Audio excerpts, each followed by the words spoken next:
37 के संदर्भ में विचार करना है, यहाँ पर दे रहा है। और क्या विचार करना है जी? तो सही कथन पर विचार करना है। तो देख लेते हैं सही कथन इसमें कौन सा है। इसका मुख्य उद्देश्य कांग्रेस मंत्रिमंडलों द्वारा कथित रूप से किए गए अत्याचारों पर एक विस्तृत रिपोर्ट तैयार करना था। और दूसरा नंबर है इस समिति की नियुक्ति ब्रिटिश संसद द्वारा की गई थी। तो एक नंबर तो एकदम सही है कि पीरपुर समिति 1938 में जो भी बना था, वो कांग्रेस मंत्रिमंडल जो कि बने थे उसका बुराई करने के लिए, मतलब कि सबसे पहले इसके पृष्ठभूमि के संदर्भ में समझ लेते हैं। तो 1937 में जब चुनाव हुआ था देश भर में, भारत शासन अधिनियम 1935 के तहत 1937 में, तो अधिकांश प्रांतों में कांग्रेस की सरकार बनी थी। केवल सिंध क्या कहते हैं बंगाल, पंजाब और सिंध को छोड़कर कांग्रेस की सरकारें बनी थी विभिन्न प्रांतों में। तो उसी के क्या किया था कांग्रेस मुस्लिम लीग ने विभिन्न समितियां गठित की कि क्या भारत के स्तर पर जो नई सरकार बनी है वह मुस्लिमों के साथ अच्छा व्यवहार कर रही है या फिर बुरा, या फिर उनका कैसा बुरा व्यवहार कर रही है या फिर अच्छा। तो इसके इसके लिए बहुत सारी समितियां गठित की गई थी। जैसे कि कई सारी समितियां गठित की गई थी, जिसमें से एक तो था पीरपुर समिति भी एक तो था। और यहाँ पर इसी ने ये एक रिपोर्ट दिया, सबसे व्यापक रिपोर्ट दिया। इसने बताया कि कांग्रेस के जो मंत्रिमंडल गठित हुआ है इसके जितने भी कार्य किए जा रहे हैं वे सभी मुस्लिमों को दबाने वाले हैं या फिर तंग करने वाले सारी नीतियां बनाई जा रही हैं। इसी को पीरपुर समिति का रिपोर्ट कहा जाता है। 1938 में ये रिपोर्ट पारित हुआ था।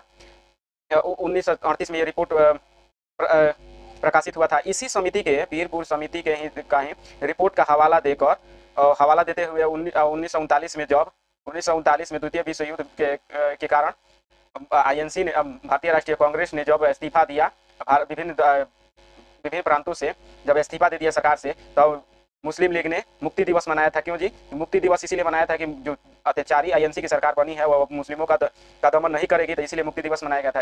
यही समिति का ऐसा रिपोर्ट है जिसके तर्ज पर आगे जाकर सबसे ज्यादा दंगा सबसे ज्यादा किसने कराया था? तो पीरपुर समिति ने ही रिपोर्ट ने ही भारत में सबसे बड़े दंगे का कारण बनाया। इसी के कारण तो 1940 से और भी हिंदू मुस्लिम में विभाजन की रेखा और बढ़ती चली गई। इसी मुस्लिम केवल क्या देख रहे थे? तो पीरपुर समिति का रिपोर्ट देख रहे थे। और पीरपुर समिति में यह बताया गया था कि अत्याचार किया जा रहा है मुसलमानों पर।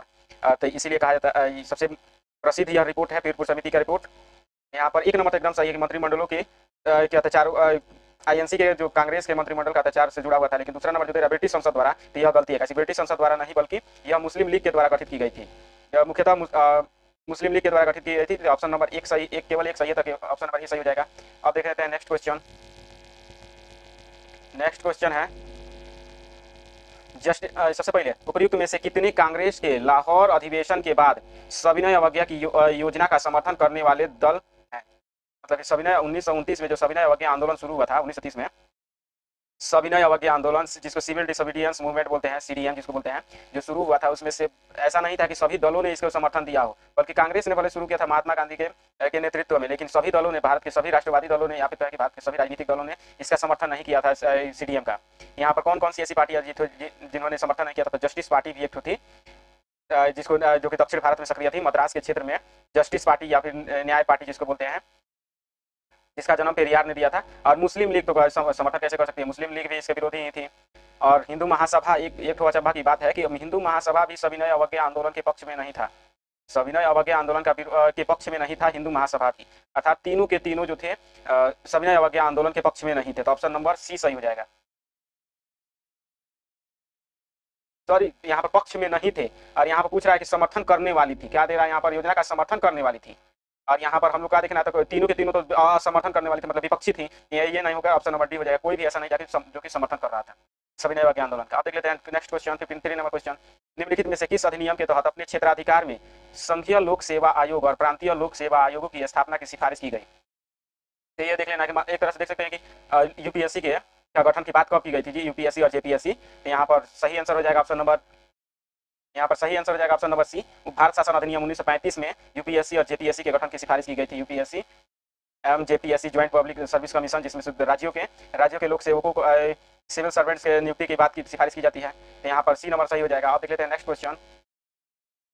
भारत की सहमति के बिना देश को जबरदस्ती द्वितीय विश्व युद्ध में शामिल किए जाने के कदम की निंदा करने वाला आधिकारिक प्रस्ताव कांग्रेस कार्य समिति के किस अधिवेशन में पारित किया गया था?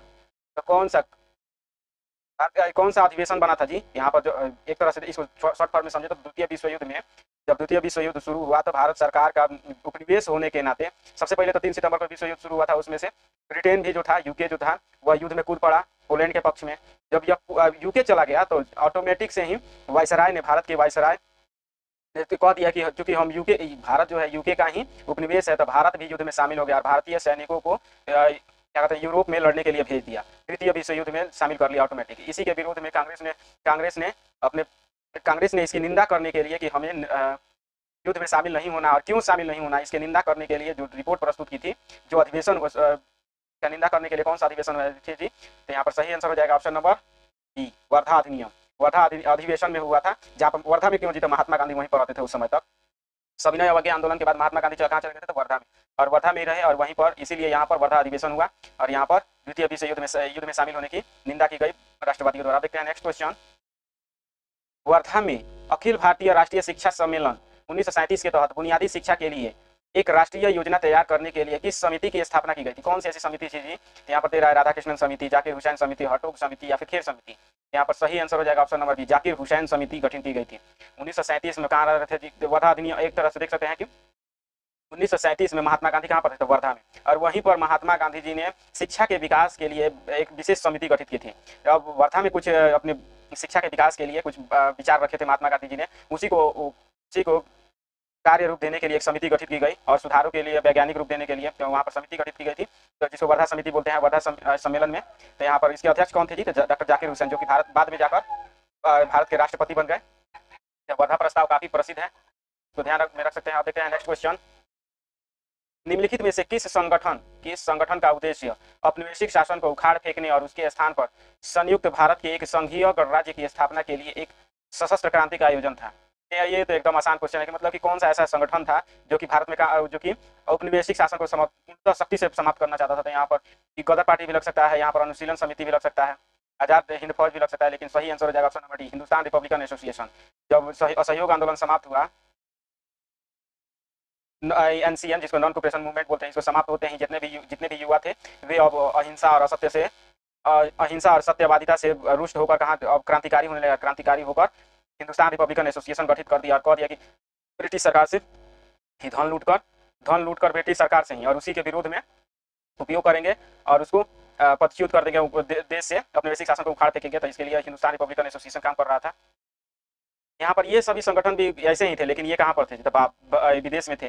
गदर पार्टी मुख्यतः ज्यादातर सक्रिय अमेरिका में, सैन फ्रांसिस्को में। अनुशीलन समिति का संबंध इससे है नहीं, अनुशीलन समिति तो ये क्रांतिकारी नहीं था। आजाद हिंद फौज तो एक सेना थी, राष्ट्रीय सेना के कह सकते हैं, एक तरह से एक विशेष सेना थी। अखिल यही ना एक तो सेना ना होके बल्कि गुप्त क्रांतिकारी संगठन था। ऑप्शन नंबर डी सही हो जाएगा। देखते हैं नेक्स्ट क्वेश्चन। निम्नलिखित में पर विचार कीजिए, और यहाँ पर क्या विचार करना है कि कितनी सिफारिशें नेहरू रिपोर्ट में की गई थी? तो नेहरू रिपोर्ट में जो भी शामिल था उसको देख लीजिए, काफी व्यापक था। यहाँ पर तेरा डोमिनियन स्टेटस का दर्जा, उसके बाद केंद्र में उत्तरदायी सरकार और उसका संयुक्त निर्वाचन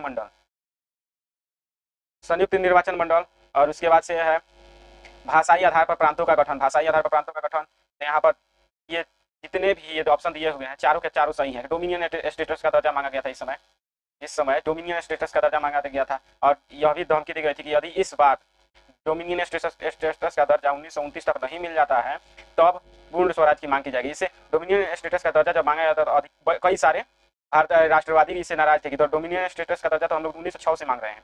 1906 में ही डोमिनियन स्टेटस का दर्जा मांग की गई थी दादा भाई नौरोजी के तत्वाधान में, और अब 1929 में पुनः मांगा गया। तो मोतीलाल नेहरू ने कहा कि ठीक है, ये हम लोग डोमिनियन स्टेटस राय से मांग रहे हैं, अगर मिल जाएगा तो ठीक है, राय से मिल जाए, नहीं तो अगला बार किससे क्या मांगेंगे जी? तो स्वराज मांगेंगे। और जब नहीं मिला 1900 नेहरू अधिनियम पारित, नेहरू समिति जो रिपोर्ट किया था वह उसको नहीं माना गया सब ब्रिटिश सरकार द्वारा, तभी तो जाकर 1929 के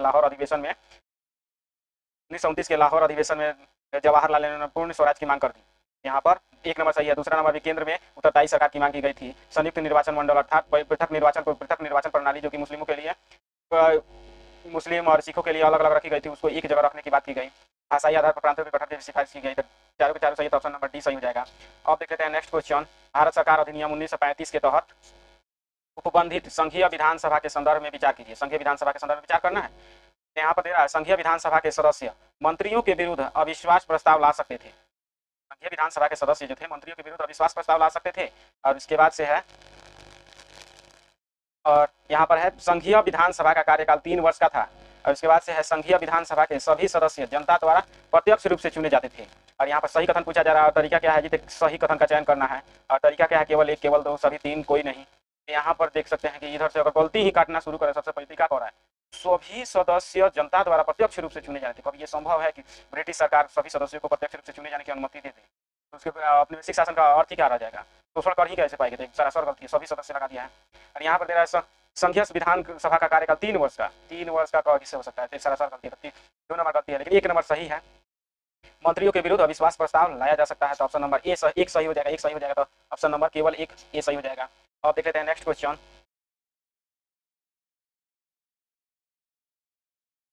निम्नलिखित पर विचार कीजिए, विचार कर लेते हैं। यहाँ पर दे रहा है केंद्र में द्विसदनीयता, मुसलमानों और सिखों के लिए पृथक निर्वाचक मंडल, मुसलमानों और सिखों के लिए पृथक निर्वाचक मंडल, और उसके बाद से केंद्रीय और प्रांतीय बजट का पृथककरण। उपर्युक्त में से कितने भारत शासन अधिनियम 1919 के माध्यम से लागू किए गए थे? भारत शासन अधिनियम 1919 के माध्यम से कौन कौन लागू किए थे जी? यहाँ पर केवल एक, केवल दो, सभी तीन। यहाँ पर कौन कौन सा हो जाएगा जी?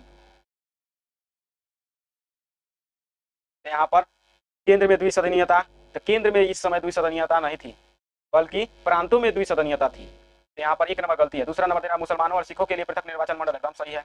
और इसके बाद से दे रहा है कि केंद्रीय और प्रांतीय बजट का पृथककरण, तो यहाँ पर एकदम सही है। प्रांतीय और राज्यों के पृथककरण की बात की गई थी, तो यहाँ पर दोनों के दोनों सही, दो सही है कि एक न, तो यहाँ पर ऑप्शन नंबर बी सही हो जाएगा। अब देख लेते हैं नेक्स्ट क्वेश्चन। निम्नलिखित कथनों पर विचार कीजिए, तो विचार कर लेते हैं। यहाँ पर दे रहा है कथन एक, जवाहरलाल नेहरू को 1929 में कांग्रेस के लाहौर अधिवेशन के लिए अध्यक्ष मनोनीत किया गया था, कांग्रेस लाहौर अधिवेशन के लिए अध्यक्ष मनोनीत किया गया था। उसके बाद से है युवाओं के उस उत्थान को मान्यता देने की आवश्यकता थी जिसने साइमन विरोधी अभियान को एक बड़ी सफलता दिलाई थी। और इसके बाद से दे रहा है 3 ठो स्टेटमेंट दे रहा है, सबसे पहले 3 ठो स्टेटमेंट दे रहा है, तो यहाँ पर देख लीजिए कि कैसे है, किस तरह से 3 ठो स्टेटमेंट है, तो कौन सा सही पूछा जाएगा, पूछा जाएगा सही। और ये ऑप्शन दे रहा है कि कथन 2 और 3 दोनों सही है, दोनों व्याख्या करते हैं, मतलब कि 2 और 3 को मिलकर एक की व्याख्या करते हैं कि नहीं यही कथन का आधार है। तो यहाँ पर ये सबसे सावधानी से पढ़ने वाला चीज है, लेकिन एक भी गलती मिल गया तो हम लोग समझ लीजिए कि आंसर मिल जाता है। ये काफी भारी लग रहा है, और ये मात्र पिछले साल से ही ये आ रहा है इस तरह का ऑप्शन, और तो इसीलिए इसको ध्यान से पढ़िए। अगर एक भी गलती मिल जाए तो समझ लीजिए कि हम लोग आंसर मिल जाएगा। देखने में बड़ा लग रहा है ये क्वेश्चन, लेकिन वास्तव में है एक तरह से देखे तो ये काफी छोटा ही है। तो यहाँ पर देखिए कि क्या लिखा है, जवाहरलाल नेहरू को 1929 में कांग्रेस के लाहौर अधिवेशन के लिए अध्यक्ष मनोनीत किया गया था, एकदम सही है, 1 नंबर तो सही है। दूसरा नंबर दे रहा है कथन 2, युवाओं के उस उत्थान को मान्यता देने की आवश्यकता थी जिसने साइमन विरोधी अभियान को एक बड़ी सफलता दिलाई थी। और इसके बाद से दे रहा है नेहरू प्रांतीय कांग्रेस समितियों में सबसे लोकप्रिय नेता के रूप में उभरे, यहाँ पर 1 नंबर एकदम सही है, 2 नंबर भी सही है, तीसरा नंबर भी सही है, तीनों के तीनों सही है। और लेकिन वास्तव में दोनों का दोनों ये तो सही है कि यहाँ पर लाहौर अधिवेशन के लिए मनोनीत क्यों किया जाता है जी, तो किसी को अभी अध्यक्ष कब बनाया जाता है, जब वह सबसे मतलब कि किसी को भी अध्यक्ष कब बनाया जाता है जी, तो जो सबसे लोकप्रिय नेता हो जाता है तभी तो उसको अध्यक्ष बनाया जाता है। 1 नंबर तो इसकी व्याख्या करता है, लेकिन यहाँ पर कह रहा है कि युवाओं के उत्थान को मान्यता देने की आवश्यकता थी, तो इसका संदर्भ इससे दूर दूर से नहीं है। 1 नंबर जो है 3 नंबर जो है 1 नंबर की व्याख्या करता है, ठीक है, लेकिन 2 नंबर से कोई थोड़ा ज्यादा संबंध नहीं है, तो इसलिए 2 और 3 दोनों सही है, लेकिन एक ही इसकी व्याख्या करता है, तो यहाँ पर ऑप्शन नंबर सी सही हो जाएगा। अब देख लेते हैं नेक्स्ट क्वेश्चन। निम्नलिखित में से किस आंदोलन के दौरान महात्मा गांधी ने सत्याग्रह का उपयोग करके हिमालयी भूल करने की बात स्वीकार की थी? महात्मा गांधी ने सत्याग्रह का उपयोग करके हिमालयी भूल करने की स्वीकार की थी जी, तो यहाँ पर सही आंसर है ऑप्शन नंबर सी, रॉलेट सत्याग्रह को हिमालयी भूल कहा था कि हिमालयी भूल की बात स्वीकार की थी कि हमें सत्याग्रह नहीं करना चाहिए था, यहाँ पर ऑप्शन नंबर सी सही हो जाएगा। अब देखते हैं नेक्स्ट क्वेश्चन। निम्नलिखित कथनों पर विचार कीजिए, यहाँ पर विचार कर लेते हैं। कथन नंबर 1 है 1931 में द्वितीय गोलमेज सम्मेलन की विफलता ने सविनय अवज्ञा आंदोलन की पुनः शुरुआत को चिन्हित किया। और इसके बाद से है देख लीजिए, थोड़ा सा लंबा दिख रहा है, तो यहाँ पर स्टेटमेंट का तरीका देख लीजिए, व्याख्या से संबंधित है, 1 सही है, 2 सही है। यहाँ पर ये भी क्वेश्चन थोड़ा सा बड़ा दिखता है, इस तरह का स्टेटमेंट वाइज क्वेश्चन थोड़ा सा बड़ा होता है, लेकिन वास्तव में होता है सबसे आसान। एक तरीका से अगर देखा जाए एक भी सही गलती मिल गया तो हम लोग का आंसर मिलना आसान हो जाता है, लेकिन दोनों सही हो जाए तो थोड़ा दिमाग लगाना पड़ता है ए और बी में। जैसे कि यहाँ पर दे रहा है कि व्याख्या करता है, व्याख्या नहीं करता है, तो यहाँ पर यही थोड़ा सा, अगर दोनों एक भी गलती हो जाए तो हम लोग का आंसर फटाक से निकल जाता है, लेकिन अगर दोनों सही हो जाए तब थोड़ा सा कंफ्यूजन करता है। तो इसका तरीका क्या है, सबसे पहले क्या पढ़ना है, दूसरा स्टेटमेंट नंबर 2 पढ़ लेना है। क्या पढ़ना चाहिए इस तरह के क्वेश्चन में, स्टेटमेंट नंबर 2, और तब पहले ये 2nd स्टेटमेंट पढ़ के और तब कहना चाहिए इसलिए, बीच में बोल देना चाहिए इसलिए, और इसलिए के बाद जब फर्स्ट स्टेटमेंट पढ़ते हैं और वह जो सही लगने लगता है कि हाँ सही है, तब जाके ए होता है। अगर थोड़ा सा भी इसलिए पर सटीक नहीं बैठे, टेस्ट के अनुसार जुबान पर न आए और फैक्ट के साथ कुछ गलती दिखने लगे, कुछ व्याख्या अलग होने लगे, तब ऑप्शन नंबर बी सही हो जाता है। तो यहाँ पर देख लेते हैं, ऑप्शन नंबर सेकंड पढ़ लेते हैं। सबसे पहले, अंग्रेजों ने पूर्ण स्वतंत्रता की मांग को मानने से इनकार कर दिया और सांप्रदायिक प्रतिनिधित्व के मुद्दे पर ध्यान केंद्रित किया। तो ये एकदम सही है कि अंग्रेजों ने सांप्रदायिक मुद्दे पर ध्यान केंद्रित किया। 1919 के और 1909 के भारत संविधान अधिनियम के संदर्भ में समझ सकते हैं कि मुसलमानों को अलग करने का प्रयास किया गया था हिंदुओं के मुख्य राष्ट्रवाद से। एक नंबर सही, सेकंड नंबर सही है। फर्स्ट नंबर जो है, सविनय अवज्ञा आंदोलन की पुनः शुरुआत को चिन्हित किया। तो यहाँ पर ये जो है लग सकता है कि ये अलग है, लेकिन इसकी व्याख्या एकदम करता है कैसे कि अंग्रेजों ने द्वितीय गोलमेज सम्मेलनों में भी मुसलमानों को हिंदुओं से अलग पृथक रखने का प्रयास किया था। यहाँ पर दोनों के दोनों सही है और दूसरा जो है एक की व्याख्या भी करता है। तो ऑप्शन नंबर ए सही हो जाएगा। आप देख लेते हैं नेक्स्ट क्वेश्चन, भारतीय इतिहास के संदर्भ में कम्युनिस्ट आंदोलन के बारे में विचार कीजिए। कम्युनिस्ट आंदोलन के संदर्भ में विचार करना, क्या विचार करना जी? एकदम सही कथन पर विचार करना, गलत पर नहीं। यहाँ पर दे रहा है, M.N. रॉय कम्युनिस्ट इंटरनेशनल के नेतृत्व में चुने जाने वाले पहले भारतीय बने। कम्युनिस्ट इंटरनेशनल के नेतृत्व के लिए चुने जाने वाले पहले भारतीय बने। और उसके बाद से है कि कानपुर में भारतीय कम्युनिस्ट सम्मेलन ने CPI की स्थापना की को औपचारिक रूप दिया था। और यहाँ पर क्या सही कथन पर विचार करना, तो यहाँ पर दोनों के दोनों सही कि M.N. रॉय इंटरनेशनल लेवल पर कम्युनिस्ट के लीडर माने जाते थे। और CPI की स्थापना कब हुई थी जी? तो कानपुर में। यहाँ पर ऑप्शन नंबर सी सही हो जाएगा, दोनों के दोनों सही है। अब देख लेते हैं नेक्स्ट क्वेश्चन, भारतीय इतिहास के संदर्भ में इंडियन ओपिनियन समाचार पत्र को किसके द्वारा प्रकाशित किया गया? तो इंडियन ओपिनियन समाचार पत्र को किसके द्वारा प्रकाशित किया गया था जी? तो दादा भाई नौरोजी, एनी बेसेंट, महात्मा गांधी या फिर लाला लाजपत राय। तो यहाँ पर जो है, यहाँ पर सही आंसर हो जाएगा ऑप्शन नंबर सी, महात्मा गांधी। इंडियन ओपिनियन समाचार पत्र को प्रकाशित किया गया था महात्मा गांधी के द्वारा, इंडियन ओपिनियन। अब देख लेते हैं नेक्स्ट क्वेश्चन, यहाँ पर इंडियन ओपिनियन कहाँ पर? तो दक्षिण अफ्रीका में दक्षिण अफ्रीका में प्रकाशित किया था सबसे पहले। कहाँ जी? तो यहाँ पर मतलब कि भारतीयों के प्रति जो नस्लीय भेदभाव किया जा रहा था अंग्रेजों के द्वारा, अंग्रेजों या फिर कहें कि गोरों के द्वारा, जो यूरोपीय और दक्षिण अफ्रीका में रहते थे, वे भारतीयों और अन्य काले लोगों के साथ भेदभाव करते थे। तो भारतीयों की जो विचारधारा है उसको दिखाने के लिए कि हम समतावादी हैं, हम सबको समान मानते हैं, ये सभी विचार दिखाने के लिए इंडियन ओपिनियन समाचार पत्र दक्षिण अफ्रीका में प्रकाशित किया था महात्मा गांधी जी ने। बोअर युद्ध के समय जब वो योद्धाओं की रक्षा कर रहे थे और उनकी देखभाल कर रहे थे, उसी समय ये प्रकाशन शुरू किया था। अब देखते हैं नेक्स्ट क्वेश्चन, यहाँ पर दे रहा है कि सबसे पहले यहाँ पर विचार करना है, लेकिन यहाँ पर बोल नहीं रहा है किस संदर्भ में विचार करना है। तब हम लोग को यहाँ पर देखना पड़ेगा कि कौन सी कितनी घटनाएं असहयोग आंदोलन के दौरान घटी। तो ये सबसे पहले पढ़ लेना जरूरी है, इसलिए तो कहते हैं कि सबसे पहले कोई ये पढ़िए, उसके बाद ये पढ़िए और तब जाके स्टेटमेंट लिखिए। तो यहाँ पर कितनी घटनाएं असहयोग आंदोलन के दौरान घटी? यहाँ पर दे रहा है यूनाइटेड प्रोविंस में किसान सभाएं, क्या दे रहा है जी? तो यूनाइटेड प्रोविंस में किसान सभा इस समय गठित हुई थी जी। और उसके बाद से असम चाय बागान में मजदूरों की हड़ताल, और उसके बाद से है वेल्स के राजकुमार का आगमन के खिलाफ हड़ताल, उसके बाद मालाबार क्षेत्र में किसान विद्रोह। तो ये जो थे चारों के चारों ऑप्शन एकदम सही है कि यहाँ पर चारों की चारों घटनाएं असहयोग आंदोलन के दरमियान ही हुई थी। ये कब हुआ था जी? तो ये हुआ था जनवरी 1921 में हुआ था। उसके बाद से असम चाय बागान में मजदूरों की हड़ताल, असम चाय बागान में मजदूरों की हड़ताल इसी समय हुई थी। और वेल्स के राजकुमार का आगमन हुआ था भारत में, और कैसे कि राजा बनने वाले थे, इसीलिए वे भारत आए थे। और यहाँ पर मालाबार क्षेत्र में किसानों का विद्रोह यही इसी समय हुआ था। तो यहाँ पर चारों के चारों सही, तो ऑप्शन नंबर ए सही हो जाएगा, 1 2 3 4। अब देख लेते हैं नेक्स्ट क्वेश्चन, भारतीय इतिहास के संदर्भ में निम्नलिखित कथनों में से कौन सा मॉन्टेस्क्यू द्वारा 1917 की अगस्त घोषणा का महत्व है?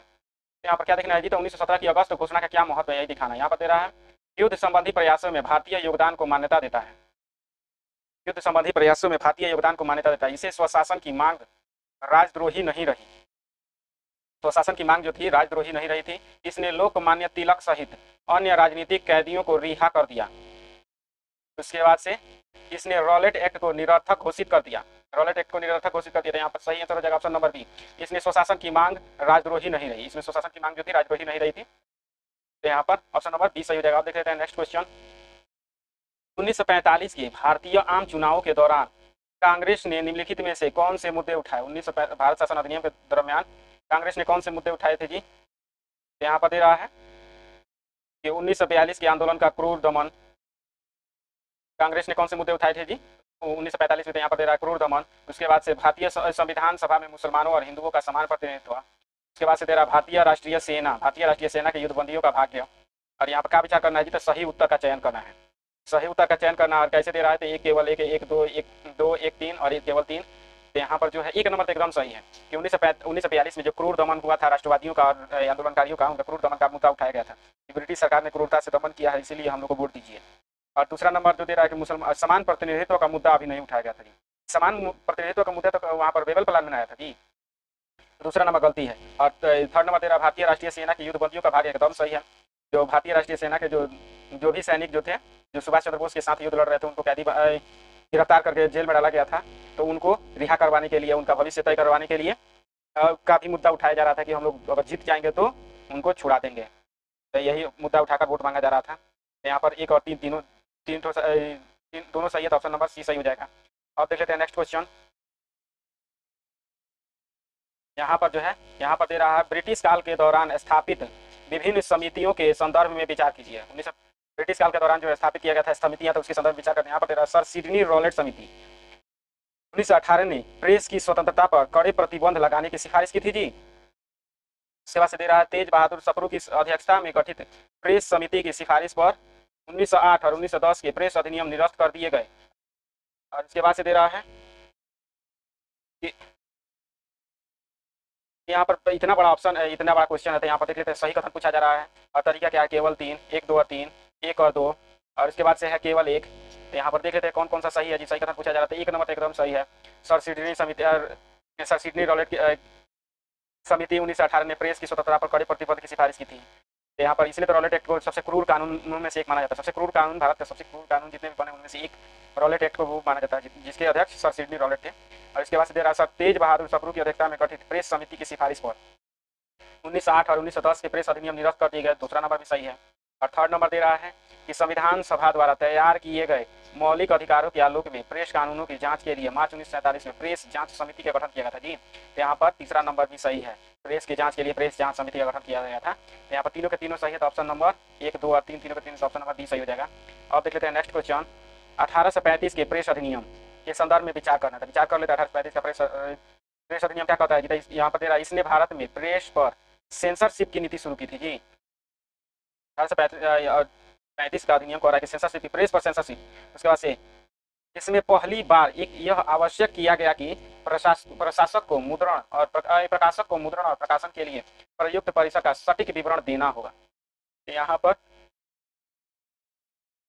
सही कथन पर विचार करना है। और कथन का तरीका क्या है, केवल एक, केवल दो, एक और दो, दोनों ना तो एक ना तो दो। तो यहाँ पर सेंसरशिप की नीति गौर है कि 1935 अधिनियम, प्रेस 35 अधिनियम एकदम सारा गलती है।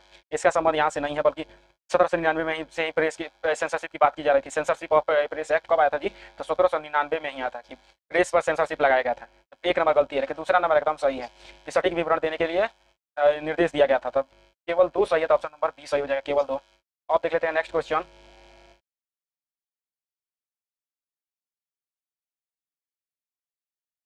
एनी बेसेंट निम्नलिखित व्यक्तित्वों और संबंधित प्रकाशनों के युग्मों पर विचार कीजिए। और यहाँ पर दे रहा व्यक्तित्व प्रकाशन, यहाँ पर दे रहा Annie Besant new India, Subhash Chandra Bose the Indian struggle, Nehru national Herald. और क्या विचार करना है जी, तो सही सुमेलित करना है। सही सुमेलित करना है, तो यहाँ पर जो दे रहा है कैसे आप स्टेटमेंट का तरीका है, देखिए ये जो है इसमें एलिमिनेशन मेथड लग रहा है। और एलिमिनेशन मेथड लगना मतलब कि 6 दांत दिखाकर हंसने के समय, खुशी होने का समय है।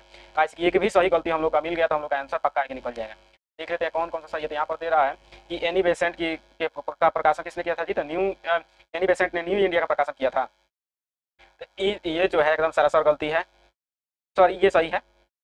यहाँ पर जो है ये सही है कि एनी बेसेंट ने न्यू इंडिया लिखा। Subhash Chandra Bose the Indian struggle, तो दूसरा नंबर भी सही है। और यहाँ पर दे रहा है, उसके बाद से दे रहा है कि जवाहरलाल नेहरू ने नेशनल हेराल्ड लिखा था, तो यही गलती है। ऑप्शन नंबर यहाँ पर जवाहरलाल नेहरू ने नेशनल हेराल्ड नहीं लिखा था, बल्कि इसको किसी और ने लिखा था, नेशनल जवाहरलाल नेहरू। इसका नाम तो याद नहीं कि नेशनल हेराल्ड किसने लिखा था, लेकिन जवाहरलाल नेहरू ने नहीं लिखा था। यहाँ पर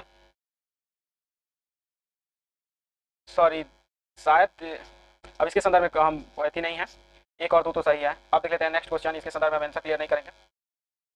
अब देख लेते हैं नेक्स्ट क्वेश्चन। उग्रपंथियों की सरकारी दमन के संदर्भ में कौन सा से कथन सही है। उग्रपंथियों के सरकारी दमन के संदर्भ में विचार करना है, कौन सा कथन सही है। और क्या विचार करना है जी, तो सही कथन पर विचार करना है। सही कथन पर 1909 में विपिन चंद्रपाल को 6 वर्ष के लिए मांडले जेल में निर्वासन की सजा दी गई थी। और उसके बाद से दे रहा है कि अरविंदो घोष सक्रिय राजनीति से सेवानिवृत्त हो गए और आध्यात्मिक जीवन जीने के लिए पांडिचेरी चले गए। तो यहाँ पर सही क्वेश्चन पूछा जा रहा था, 2 नंबर तो एकदम सही है यहाँ के लिए। लेकिन यहाँ पर जो दे रहा है कि 1909 में बिपिन चंद्रपाल को 6 वर्ष की सजा हुई थी मांडली जेल में, तो एकदम सारा गलती है कि बिपिन चंद्रपाल को नहीं बल्कि किसको हुआ था जी, तो बाल गंधार तिलक BGT को, बाल गंधार तिलक को हुआ था, न कि बिपिन चंद्रपाल को। तो यहाँ पर 1 नंबर गलती है, 2 नंबर सेकंड नंबर सही है, तो ऑप्शन नंबर बी सही हो जाएगा, केवल 2। अब देख लेते हैं नेक्स्ट क्वेश्चन। निम्नलिखित में से किस महिला ने भारतीय राष्ट्रीय कांग्रेस की अध्यक्षा के रूप में कार्य किया? और क्या विचार करना है जी, तो सही कथन पर विचार करना है। कांग्रेस की अध्यक्षा के रूप में यहाँ पर दे रहा है सही कथन एनी बेसेंट, सरोजिनी नायडू, नेली सेन गुप्ता, सुचिता कृपलानी। और यहाँ पर क्या है जी, 1 2 3, तो यहाँ पर जो है कि एनी बेसेंट का संबंध इससे था, सरोजिनी नायडू भी, नेली सेन गुप्ता भी, लेकिन सुचिता कृपलानी जो थी अध्यक्ष नहीं बन पाई थी। एनी बेसेंट कब बनी थी जी, तो 1917 में, और सरोजिनी नायडू 1925 में, और नेली सेन गुप्ता शायद 1932 में बनी थी। यहाँ पर तीनों के तीनों सही है, 3 तो सही है। चौथा नंबर सुचिता कृपलानी अध्यक्ष नहीं बन पाई थी INC की, चौथा नंबर गलती है, तो ऑप्शन नंबर सी सही हो जाएगा, केवल डी सही हो जाएगा, 1 2 3 और 1 2 और 3। अब देख लेते हैं नेक्स्ट क्वेश्चन।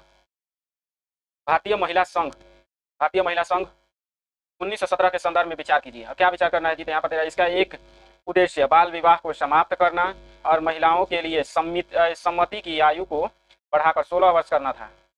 सम्मति की आयु को बढ़ाकर 16 वर्ष। क्या विचार करना है, तो सही कथन पर विचार करना है।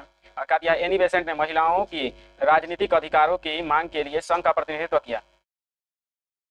उसके बाद से स्त्री धर्म इसकी आधिकारिक पत्रिका थी। और क्या विचार करना है जी, तो यहाँ पर विचार करना है कैसा, तो सही कथन पर विचार करना है। यहाँ पर तीनों के तीनों सही है जी, एक भी गलती नहीं है, तो ऑप्शन नंबर सी सही हो जाएगा। भारतीय महिला संघ जो थी 16 वर्ष विवाह की उम्र करने का सिफारिश कर रही थी और राजनीति में महिलाओं के अधिकारों की मांग कर रही थी। इसके बाद स्त्री धर्म इसका आधिकारिक पत्रिका था। तीनों के तीनों सही है, तो ऑप्शन नंबर सी सही हो जाएगा। देखते हैं नेक्स्ट क्वेश्चन। बंगाल में स्वदेशी आंदोलन के दौरान सबसे प्रमुख संगठनों में से एक स्वदेशी बांधव समिति ने जनता को संगठित करने में महत्वपूर्ण भूमिका निभाई। इस संदर्भ में स्वदेश बांधव समिति, यही तो ध्यान देना है कि स्वदेश किसके संदर्भ में पूछा जा रहा है, स्वदेश बांधव समिति के संदर्भ में क्या करना है, तो विचार करना है। तो देख लेते हैं क्या क्या कर रहा है। इसकी स्थापना कृष्ण कुमार मित्र द्वारा की गई थी जी, और उसके बाद से दे रहा है कृष्ण कुमार द्वारा की गई थी। यहाँ पर ऑप्शन का तरीका देख लेते हैं, इसमें देख लीजिए सही कथन पूछा जा रहा है और एलिमिनेशन मेथड बढ़िया तरीका से लगने वाला है। तो यहाँ पर जो है एक भी सही गलती मिल गया तो हम लोग का आंसर मिल जाएगा। यहाँ पर जो दे रहा है स्वदेश बांधव समिति की स्थापना कृष्ण कुमार मित्र द्वारा की गई थी, तो यही एकदम सरासर गलती है कि स्वदेश कृष्ण कुमार मित्र द्वारा की गई थी। यहाँ पर वास्तव रूप में किसके द्वारा की गई थी जी, तो अश्विन कुमार दत्त द्वारा की गई थी। स्वदेश बांधव समिति की स्थापना अश्विन कुमार दत्त द्वारा की गई थी। इसकी स्थापना स्वदेश बांधव समिति। 1 नंबर गलती हो गया। अब देखिए एलिमिनेशन मेथड हम लोग को याद रखना है। 1 नंबर सही पूछा जा रहा है, तो गलती कौन कौन सा, 1 नंबर 1 नंबर 1 नंबर, और का सही है, तो ऑप्शन नंबर बी सही हो गया। अब देख लेते हैं नेक्स्ट क्वेश्चन।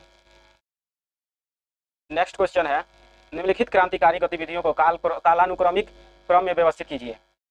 कालानुक्रमिक क्रम में व्यवस्थित कीजिए। ढाका अनुशीलन समिति द्वारा बर्रा डकैती, ढाका अनुशीलन समिति द्वारा बारह डकैती जिसको बोलते हैं, और यहाँ पर शुद्ध रूप में बारह डकैती बोलते हैं। यहाँ पर दे रहा है।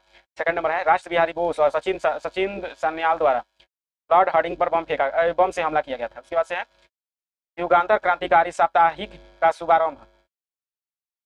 यहाँ पर कालानुक्रम में व्यवस्थित कर देना है जी। तो यहाँ पर कौन सी घटना कब हुई थी जी, तो यहाँ पर जो दे रहा है कि ढाका बर्रा डकैती जो था ये कब हुआ था जी, तो यहाँ पर जो हुआ था 1906 में यह हुआ था।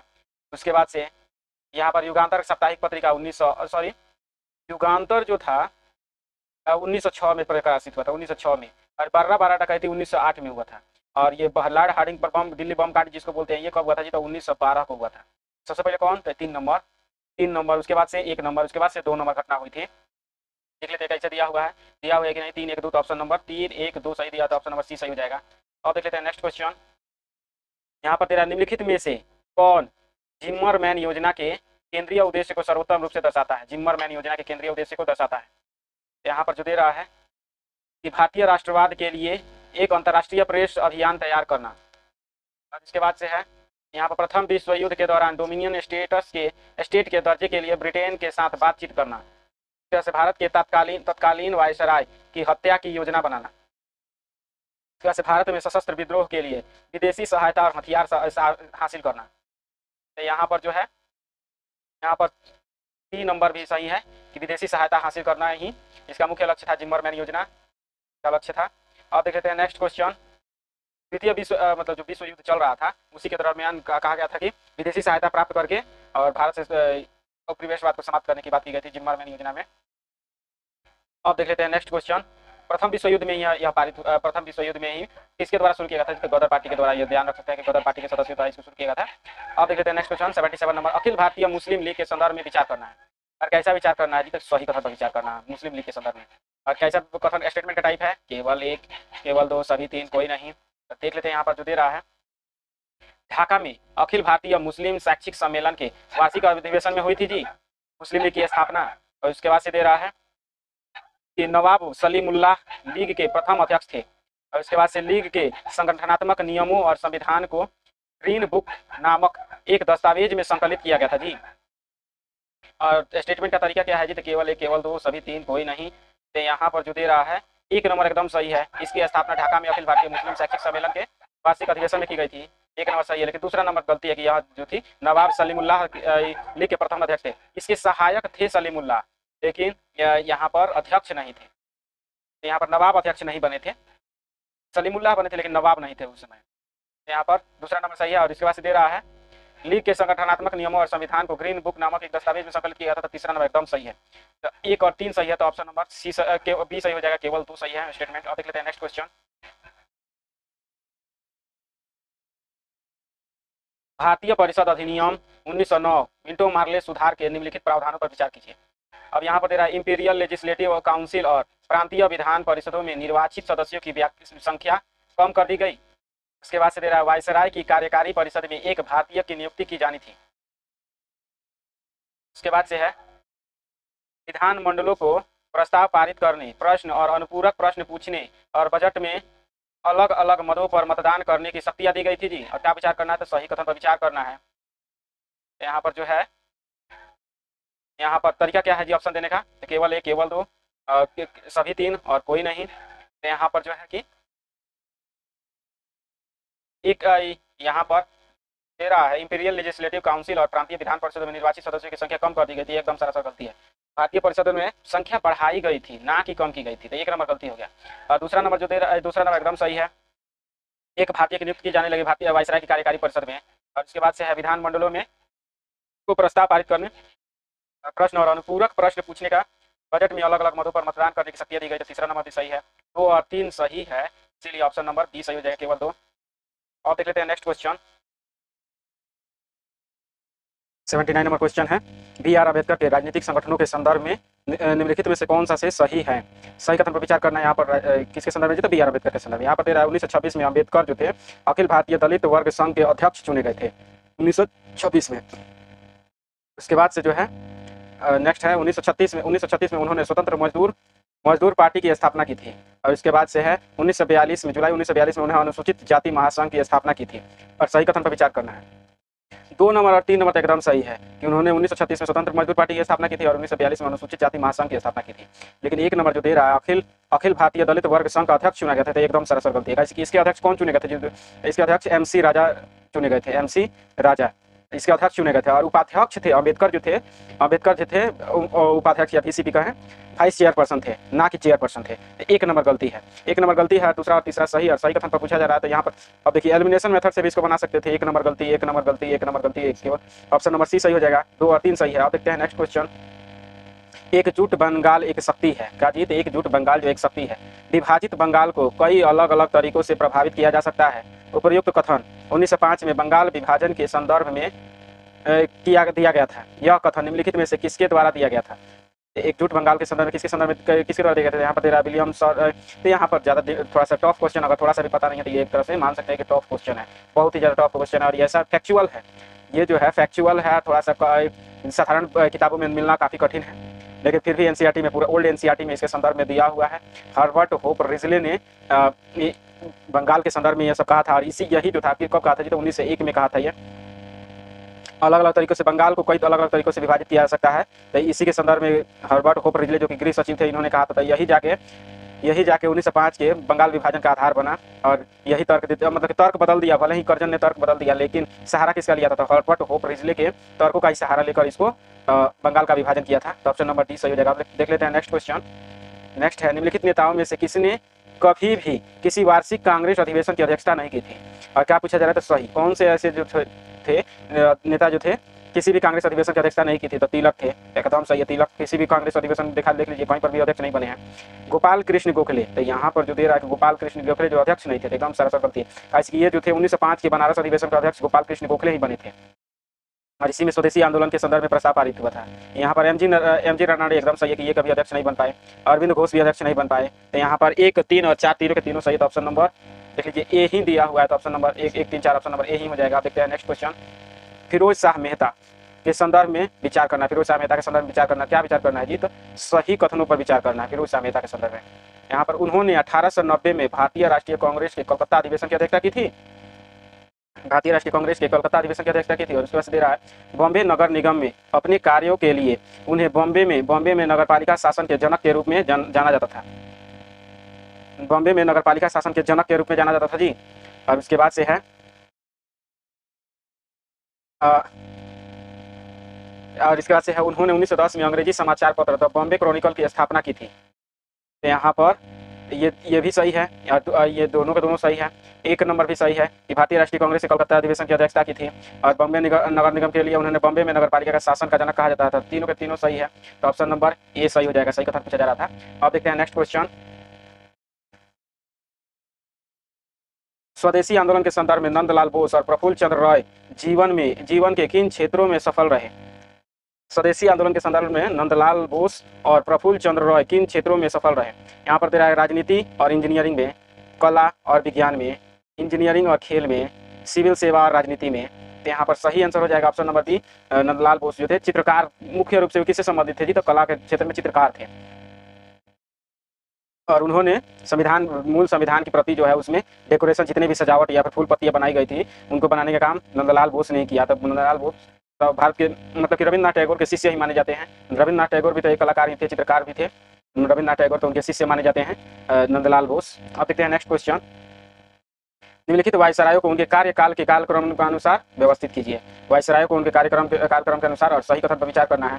तो देख लेते हैं यहाँ पर तेरा लॉर्ड चैम्सफोर्ड कब थे जी, इनके कालक्रम निर्धारित करेंगे तो 1916 से 1921 तक थे। लॉर्ड कर्जन 1899 से 1905 तक थे। उसके बाद से लॉर्ड हार्डिंग द्वितीय, यही कब थे जी, तो 1911 से लेकर 16 तक थे। लॉर्ड इरविन कब तक थे जी, तो 1925 या 26 से लेकर 1926 से लेकर 31 तक थे। तो कालक्रम में व्यवस्थित कर लीजिए। सबसे पहले कौन थे जी, तो लॉर्ड कर्जन 2 नंबर, सबसे पहले लॉर्ड कर्जन थे। उसके बाद से कौन आया जी, तो यहाँ पर 3 नंबर लॉर्ड हार्डिंग, उसके बाद से चैम्सफोर्ड, और तब आए लॉर्ड इरविन।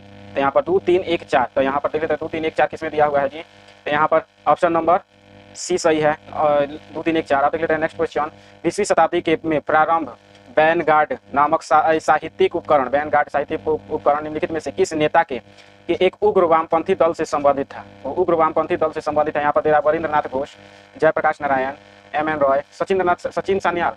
तो यहाँ पर जो है, यहाँ पर ऑप्शन नंबर सी सही हो जाएगा। M.N. राय जो थे वे ही मतलब कि कम्युनिस्ट पार्टी से जुड़े हुए थे और वैनगार्ड संगठन से जुड़े हुए थे, वैनगार्ड। अब देखते हैं नेक्स्ट क्वेश्चन, 1907 के सूरत अधिवेशन के संदर्भ में विचार करना। क्या विचार करना है, तो कौन सा गलत है, कौन सा असत्य कथन पर विचार करना है। यहाँ पर दे रहा है नरमपंथियों ने कांग्रेस अध्यक्ष के रूप में रास बिहारी घोष का समर्थन किया था। और इसके बाद से ये तो एकदम सही है, ये सही है कि रास बिहारी घोष को क्या नाम किसने पेश किया था जी, तो नरमपंथियों ने। तो सूरत अधिवेशन में ही नरमपंथी और गरमपंथियों के बीच विभाजन हो गया था। नरमपंथी जो था, नरमपंथी और गरमपंथी अलग हो गए थे।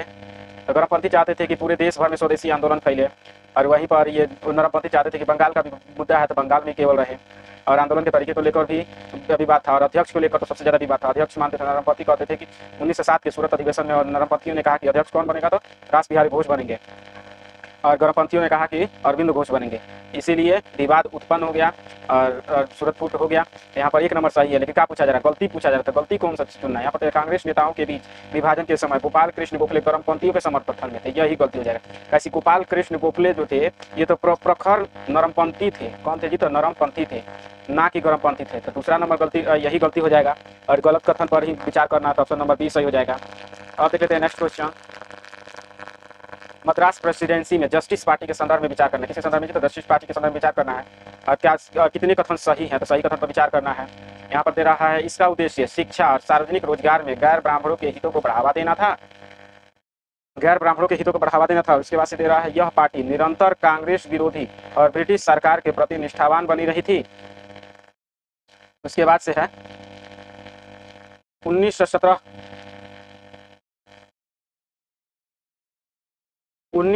के मॉन्टेग्यू चेम्सफोर्ड सुधार के बाद यह मद्रास प्रेसिडेंसी में सत्ता में आई। यहाँ पर तीनों के तीनों एकदम सही है। मद्रास प्रेसिडेंसी जस्टिस पार्टी जो था गैर ब्राह्मणों के हितों को बढ़ावा देने के लिए था, कांग्रेस विरोधी भी रहा था और ब्रिटिश की सरकार के प्रति निष्ठावान रहा था। तो ये क्यों कांग्रेस का विरोध कर रहा था जी? तो इसका मानना था कि कांग्रेस के जितने भी सदस्य हैं उच्च जातियों से हैं, जैसे मान लीजिए कि नेहरू परिवार को ही देख लीजिए, नेहरू में सभी के सभी उच्च जाति के थे, सी राजगोपालाचारी थे, वो भी ब्राह्मण थे।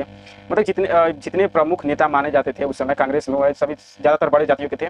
इसीलिए जो जस्टिस पार्टी जो थी कांग्रेस का विरोध करती थी और केवल गैर ब्राह्मणों के हितों को बढ़ावा देने का सिफारिश करती थी। और ब्रिटिश के पक्षधर थी काहे जी? तो ये मानती थी कि ब्रिटिश जो है निष्पक्ष काम करते हैं और थी जो SC ST या फिर छोटे जातियों को भी आगे बढ़ाने का काम करते हैं, तो ये आगे बढ़ाने का काम करते हैं, इसलिए ब्रिटिश के पक्षधर थे जस्टिस पार्टी वाले। उसके बाद 1919 के मॉन्टेग्यू चेम्सफोर्ड सुधारों के बाद यह मद्रास प्रेसिडेंसी में सत्ता में आए थे। एकदम सही है, तीनों के तीनों सही है, तो ऑप्शन नंबर सी सही हो जाएगा, सभी तीन सही हैं।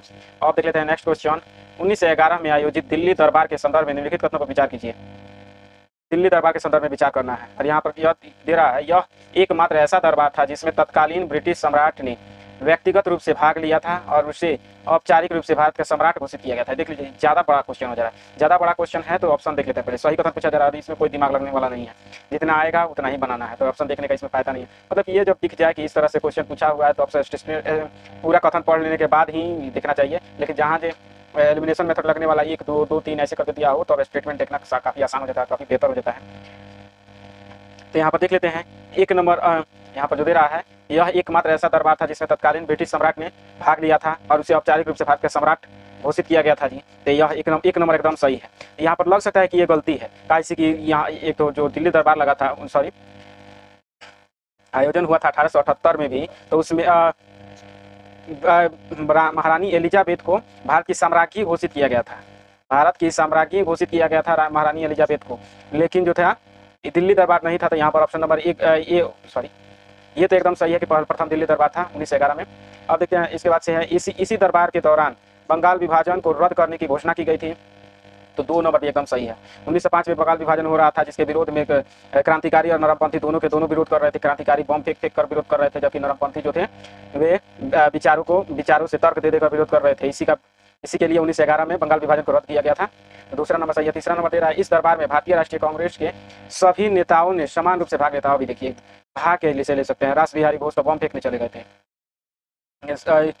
तो यहाँ पर तीसरा नंबर गलती है और सभी दे रहा है, कुछ शामिल थे, नरमपंथी शामिल थे लेकिन नरमपंथी नहीं थे। एक और 2 सही है, तो यहाँ पर ऑप्शन नंबर बी सही हो जाएगा। तीसरा गलती है तो ऑप्शन नंबर बी सही हो जाएगा। देखते हैं नेक्स्ट क्वेश्चन।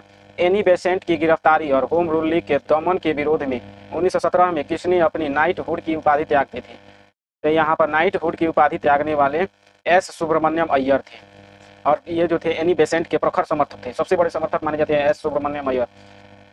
और तो इसीलिए जब 1917 में जब होम रूल लीग आंदोलन चल रहा था, इसकी नेता कौन थी जी? तो यहाँ पर बॉम्बे प्रेसिडेंसी को छोड़कर शेष भारत की नेता कौन थी जी? तो एनी बेसेंट ही थी। और बॉम्बे प्रेसिडेंसी के अध्यक्ष कौन थे जी? तो बाल गंगाधर तिलक थे, इसको BGP कह सकते हैं, बाल Gangadhar Tilak BGT।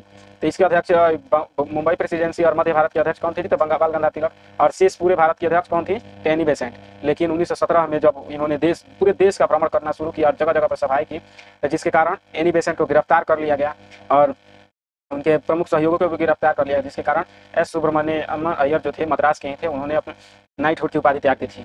Option number B सही हो जाएगा। देखते हैं नेक्स्ट क्वेश्चन।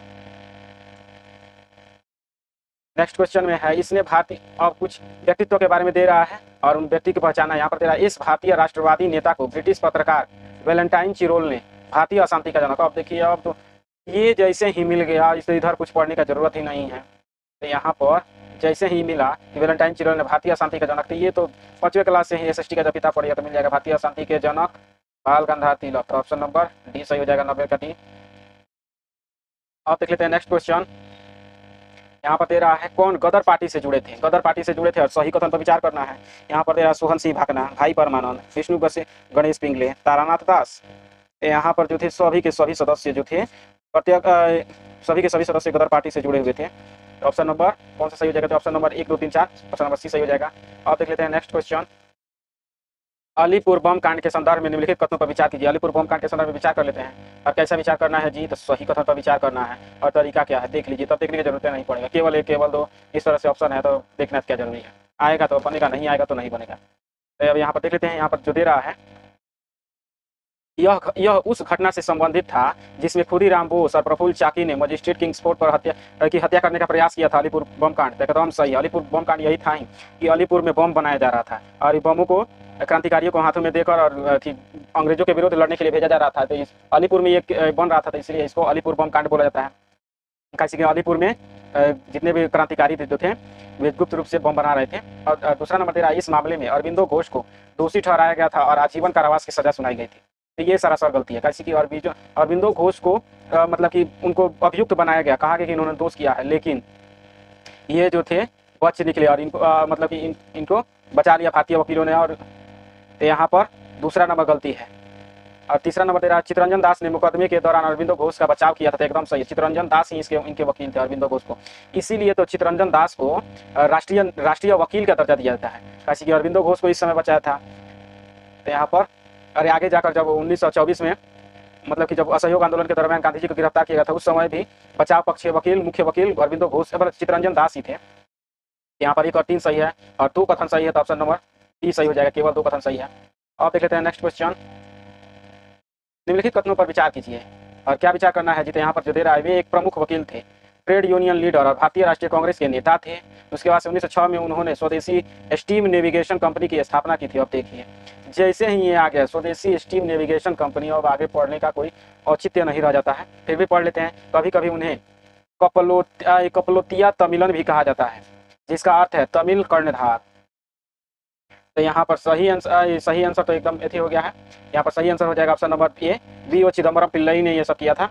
तमिल कर्णधार की उपाधि वी.ओ. चिदम्बरम पिल्लई ने किया था। और इन्होंने पत्रिका जो प्रेस स्थापित किया था, एक प्रेस स्थापित किया था, उसी में सुब्रमण्यम भारती भी उसके पत्रकार कौन थे जी? तो इनके सहयोगी और पत्रकार और प्रमुख नेता कौन थे जी? तो एक थे सुब्रमण्यम भारती। और ये सुब्रमण्यम भारती के संदर्भ में एक प्रमुख बात है, अखबारों में जो वर्तमान में कार्टून छापा जाता है, विभिन्न राजनीतिक परिदृश्यों को दिखाकर विभिन्न तरह के कार्टून छापा जाता है, उसको छापने का सबसे पहला प्रयास भारत में सुब्रमण्यम भारती ने किया था। ये काफ़ी ध्यान देने वाला है कि भारत में जो न्यूज़पेपर, मैगजीन पर जो विभिन्न प्रकार के कार्टून छाप कर और विभिन्न राजनीतिक और आर्थिक परिदृश्यों को दिखाया जाता है, तो कार्टून छापने की शुरुआत किसने की थी जी? तो भारत में सुब्रमण्यम भारती ने की थी। आप देख लेते हैं नेक्स्ट क्वेश्चन। औपनिवेशिक भारत में कार्लाइल सर्कुलर के संदर्भ में निम्नलिखित कथनों पर विचार कीजिए। कार्लाइल सर्कुलर के संदर्भ में विचार करना है। तो कार्लाइल सर्कुलर का था जी? तो वास्तव में यहाँ पर जो दे रहा है कि भारत में बंगाल में क्रांतिकारियों के बीच गतिविधियों और उनके संगठित करने के लिए प्रसारित एक नोटिस था, तो इससे दूर दूर से संबंधित नहीं था। दूसरा नंबर तेरा, छात्रों को राष्ट्रवादी और राजनीतिक गतिविधियों में भाग लेने से प्रतिबंधित करने की सूचना के साथ बंगाल सरकार के मुख्य सचिव द्वारा जारी किया गया एक सर्कुलर था। तो एकदम सही है। तो यहाँ पर ऑप्शन नंबर बी ही सही हो जाएगा। कार्लाइल सर्कुलर बंगाल के जितने भी युवा जो थे क्रांतिकारी बन जा रहे थे, कॉलेजों से निकलने के बाद सीधे क्रांतिकारी बन जा रहे थे, तो इसीलिए उन पर नियंत्रण रखने के लिए कार्लाइल सर्कुलर लाया गया था। अब देख लेते हैं नेक्स्ट क्वेश्चन। यहाँ पर तेरा, भारतीय स्वतंत्रता संग्राम में महिलाओं ने विशेष रूप से 20वीं सदी के की शुरुआत में ही सक्रिय भूमिका निभाई। इस संदर्भ में भारत छोड़ो आंदोलन के दौरान निम्नलिखित में से किसने कांग्रेस के गुप्त रेडियो का संचालन किया? अब देखिए, इतना लंबा पढ़ने की जरूरत था। यहाँ पर ये भी कहा जा सकता था कि गुप्त रेडियो का संचालक कौन सी महिला थी? ये तो 5वां तो नहीं कह सकते, 7वां 8वां का जो आप SST का बुक पढ़िएगा NCERT का, उसमें भी दिया हुआ है कि उषा मेहता ने गुप्त रेडियो का संचालन किया। तो ऑप्शन नंबर बी सही हो जाएगा। आप देख लेते हैं नेक्स्ट क्वेश्चन। निम्नलिखित कथनों पर विचार कीजिए। अब कैसा विचार करना है? तो सही कथन पर विचार करना है। यहाँ पर तेरा, लॉर्ड माउंटबेटन ने 3 जून 1947 को घोषणा की थी कि अंग्रेज जून 1948 तक भारत छोड़ देंगे। देखिए आगे, हाँ, 1948 तक भारत छोड़ देंगे। उसके बाद से कांग्रेस के राष्ट्रवादी नेताओं ने द्विराष्ट्र सिद्धांत के रूप में भारत के विभाजन को स्वीकार किया था। तो यहाँ पर जो दे रहा है, ये दोनों का दोनों गलती है। लॉर्ड माउंटबेटन ने ऐसा नहीं किया था और ना ही यहाँ पर विभाजन को स्वीकार किया था। सर हाँ, यहाँ पर कोई भी सही नहीं हुआ, तो ऑप्शन नंबर डी सही हो जाएगा। तो आप देख लेते हैं नेक्स्ट क्वेश्चन। कभी कभी सुर्खियों में रहा ESG फ्रेमवर्क शब्द किससे संबंधित है जी? तो यहाँ पर दे रहा है कि ईएसजी फ्रेमवर्क का संबंध जलवायु अनुकूलन हेतु विकासशील देशों को हरित ऋण प्रदान करने के लिए आईएमएफ द्वारा विकसित एक वित्तीय तंत्र है ईएसजी फ्रेमवर्क। यहाँ पर ऑप्शन नंबर बी ही सही हो जाएगा, ज़्यादा ध्यान देने की जरूरत नहीं है, कैसे कि आईएमएफ ने विकसित किया है तो इसको फैक्चुअल की तरह भी याद कर सकते हैं ईएसजी फ्रेमवर्क के संदर्भ में। अब देख लेते हैं नेक्स्ट क्वेश्चन। कभी कभी सुर्खियों में रहा सी फ्लड शब्द किससे संबंधित है? सी फ्लड का संबंध है तो यहाँ पर दे रहा है गांव स्तर तक 2 दिन पहले बाढ़ का पूर्वानुमान प्रदान करने वाले एक वेब आधारित मंच से संबंधित है। यहाँ पर ऑप्शन नंबर सी सही हो जाएगा। अब देख लेते हैं नेक्स्ट क्वेश्चन। यहाँ पर दे रहा भारत में मतदान की आयु घटाने के संदर्भ में निम्नलिखित कथनों पर विचार कीजिए। मतदान की आयु घटाने के संदर्भ में विचार करना, क्या विचार करना है जी? तो सही कथन पर विचार करना है। यहाँ पर पूछा जा रहा है मूल रूप से भारतीय संविधान में मतदान की आयु 25 वर्ष निर्धारित की गई थी जी। और यहाँ पर ऑप्शन का तरीका देख लेते हैं। ऑप्शन का तरीका वही है, देखने का कोई फायदा नहीं है, जब तक जो जितना नहीं आएगा तब तक बनना काफी कठिन है। तो यहाँ पर दे रहा है 25 वर्ष निर्धारित की गई थी जी। और इसके बाद से है कि भारत में मतदान की आयु को घटाने के लिए एक संवैधानिक संशोधन की आवश्यकता होती है। और इसके बाद से संविधान के अनुच्छेद 326 में वयस्क मताधिकार के आधार पर लोकसभा और राज्य विधानसभा के सभाओं के लिए चुनाव का प्रावधान किया गया था। तो यहाँ पर एक नंबर सरासर गलती है, कहाँ है जी? तो यहाँ पर 21 वर्ष था। कितना था जी? तो मूल संविधान में मतदाता का उम्र कितना रखा गया था? तो मतदाता का न्यूनतम उम्र 21 वर्ष था, ना कि 25 वर्ष। एक नंबर गलती है, लेकिन दूसरा नंबर एकदम सही है, संवैधानिक संशोधन की आवश्यकता होती है उम्र घटाने बढ़ाने के लिए। और तीसरा नंबर भी सही है, चुनाव का प्रावधान किया गया था। तो ऑप्शन नंबर 1 और 2 दोनों सही है, तो ऑप्शन नंबर बी सही हो जाएगा। अब देख लेते हैं नेक्स्ट क्वेश्चन। यहाँ पर दे रहा है कि भारत में खुदरा मुद्रास्फीति, क्या जी? तो खुदरा मुद्रास्फीति के संदर्भ में विचार कीजिए। और कैसा विचार करना है जी? तो सही कथन पर विचार करना है। खुदरा मुद्रास्फीति के संदर्भ में सही विचार करना है। यहाँ पर दे रहा भारत में खुदरा मुद्रास्फीति को थोक मूल्य सूचकांक द्वारा मापा जाता है। उसके बाद से आरबीआई द्वारा वर्तमान मुद्रास्फीति लक्ष्य 2% और सहनशील सीमा ±4% निर्धारित की गई है। और इसके बाद से है उच्च खुदरा मुद्रास्फीति मुद्रा की क्रय शक्ति को कम करती है और घरेलू उपभोग को प्रभावित करती है। तो 3 नंबर एकदम सही है। उच्च खुदरा मुद्रास्फीति का संदर्भ क्या है जी? तो मतलब कि मुद्रास्फीति से संदर्भ क्या है कि भारत में पैसा बहुत ज़्यादा हो जाए, मतलब कि बाजार में जब ज़्यादा पैसा हो जाए तो उसको मुद्रास्फीति बोलते हैं। तो जब ज़्यादा पैसा हो जाएगा तो वस्तुएं भी तो महंगी हो जाएंगी, कैसे कि एक ही वस्तु को ज़्यादातर लोग खरीदने वाले होंगे। तो ज़्यादातर खरीदने वाले होंगे तो ज़्यादा से ज़्यादा मूल्य दिया जाएगा। ज़्यादा से मूल्य देने का अर्थ क्या होगा कि पैसे का मूल्य कम हो जाता है और घरेलू उपभोग प्रभावित होता है। तो तीसरा नंबर सही है। लेकिन यहाँ पर कह रहा है कि ±4% में 2 और मुद्रास्फीति लक्ष्य जो था 2% और 4% रखने का लक्ष्य रखा गया है। तो यहाँ पर ±4 रखा गया है। तो यहाँ पर 2 का अथी नहीं है, तो ऑप्शन नंबर 20 गलती हो जाएगा। अब देख लेते हैं यहाँ पर फर्स्ट नंबर भी गलती है। तो यहाँ पर ऑप्शन नंबर केवल 3 सही है, तो ऑप्शन नंबर ए सही हो जाएगा। हम लोग का ये 100 तक के क्वेश्चन को सॉल्व कर लिया हम लोग। अब नेक्स्ट क्लास में हम लोग टेस्ट नंबर 15 का 1 से लेकर 50 तक क्वेश्चन को सॉल्व करेंगे। तब तक के लिए धन्यवाद।